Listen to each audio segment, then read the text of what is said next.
Hey, good morning everybody. It is Melissa from Generation Studio and Shop coming at you first thing Tuesday morning. The reason I'm coming at you today is because we're going to do something a little bit different than what we've ever done at Generations before. We are going to take you through the whole process of prepping a piece, priming, painting, doing whatever we need to do to get a piece painted and on the floor for sale. I've picked this large server buffet unit.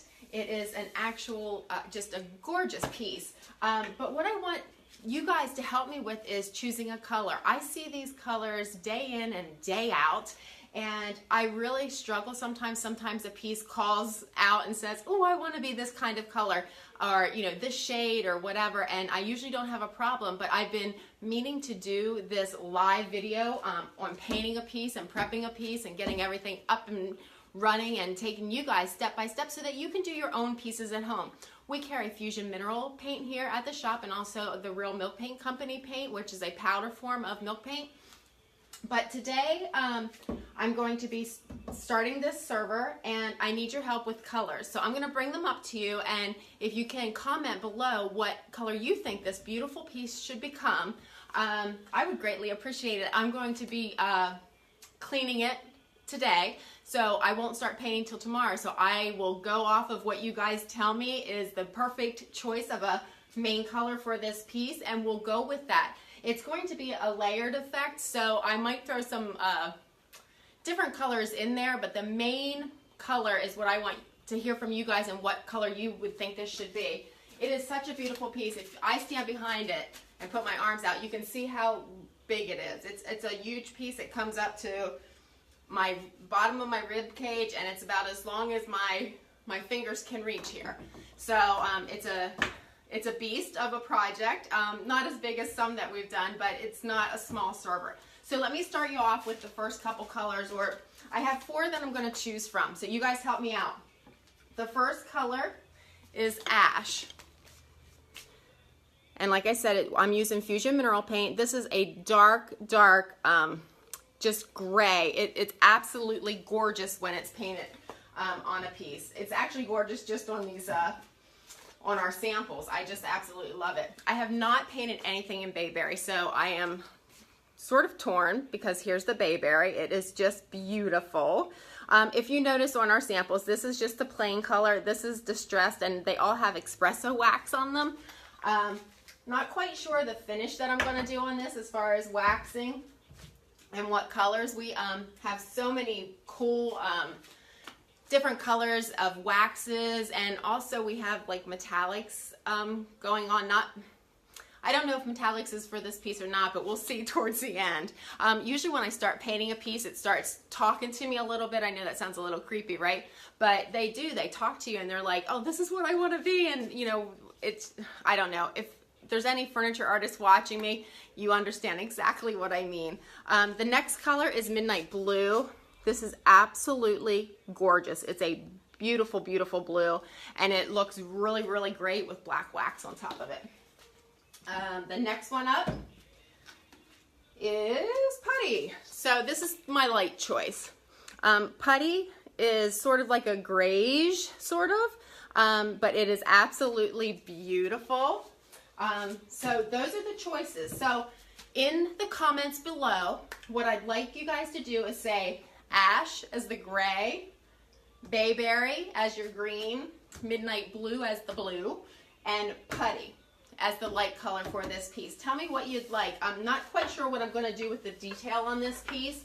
Like I said, it might be a couple different colors, but these colors are my choices for the main color on this piece. So once I remove, oops, excuse me. Don't you love these little things? My dad built these for me so we could put our little samples on, which are great, and we've been meaning to stain them or paint them so we could use them. I've just been using them for stuff like this, holding stuff up, but he took a lot of time in making these little gadgets just to hold our sample boards that we've painted. So for this piece, what I'm going to do, like I said, pick out the color below, put it in the comments. Today I'm just going to be using Crud Cutter. It's a no rinse pre paint cleaner. It's like a TSP substitute. So I'm going to spray a section at a time down and start scrubbing it. And I usually use a scrub bud or, here, let me show you.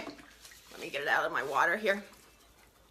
I usually use a scrub bud, or I use just a green scrubby and use the side of the scrubby. Oh, and I think what I'm going to do, I don't think, depending on the top of this and how it comes out, I might do my denatured alcohol trick on the top of it and take the varnish off and then restain the top. But I'm not quite sure. If you guys have an opinion on that, by all means, put it down in the comments. If you'd like me to keep the top of this the same wood tone. I love doing wood and paint mixtures. It's one of my favorite things to see, and it's one of my favorite things to do. So I think I'm going to keep the top of this a wood stain color, and then do, you know, paint the bottom of it. So as promised, I'm going to start you off by just cleaning it. And all we do is spray. And even though this says that it doesn't need rinsed, I always rinse. Always rinse my pieces, no matter what the bottle says. I know we often say to, you know, go by what the manufacturer's instructions are, but I don't ever not rinse a piece. I want to make sure that everything gets off of it, all the dirt, all the grime through the years, and actually removing like some of the finish. But you don't want any of your product, like your cleaning product, to remain on the piece, because that will act as a resist on your piece and could potentially not allow your paint to adhere to the piece. So just make sure, even though, like, I know there's a TSP out there and some other cleaning products that say not to, please always rinse your piece. So this is what I'm going to be doing today. I'm just going to be spraying it down little by little and scrubbing it, and then I get the moisture off as quickly as I possibly can, just with rags. So scrub this really, really well. I'm just going to do a piece of it for you guys, and then you know that I'll follow through with the rest of it, because I'm sure nobody wants to be on there just watching me scrub, right?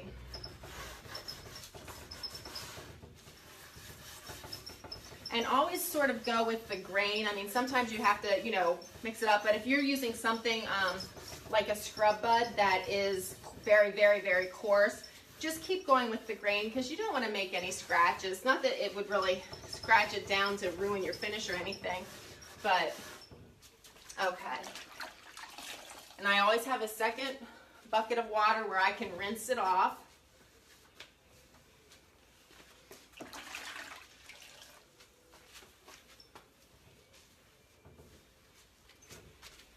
And I'll go over this again because this piece, it's actually, as nice as it looks, it is very dirty. You never know what, you know, what it's gone through. If it's been, it doesn't smell or anything like it's, some pieces when you can just smell the old in them. Or like if it's been around a smoker, you can definitely smell the, you know, the smoke and the, you know, then you really have to be careful with getting all that nicotine out, that you don't get bleed through, especially if you're doing a light color paint. But it's a good sign because I didn't get a whole lot of dirt on my thing, but I did get some, so I'm going to scrub that piece, that section down again. So I did get some dirt off of there. So that's what I'm going to be doing today, guys. I'm going to keep scrubbing this piece. I'm going to let it sit overnight and have you guys tell me what color you want it to be, and I'm going to start painting that tomorrow after I do some cleaning of cabinet doors. Okay, I'm going to be trying to multitask here. So, yep, shoot down below what color you want to see it, and we'll see you back tomorrow, and I'll show you the choice that has been made. Thanks so much. Have a beautiful, beautiful, blessed Tuesday. Thanks, guys. Bye-bye.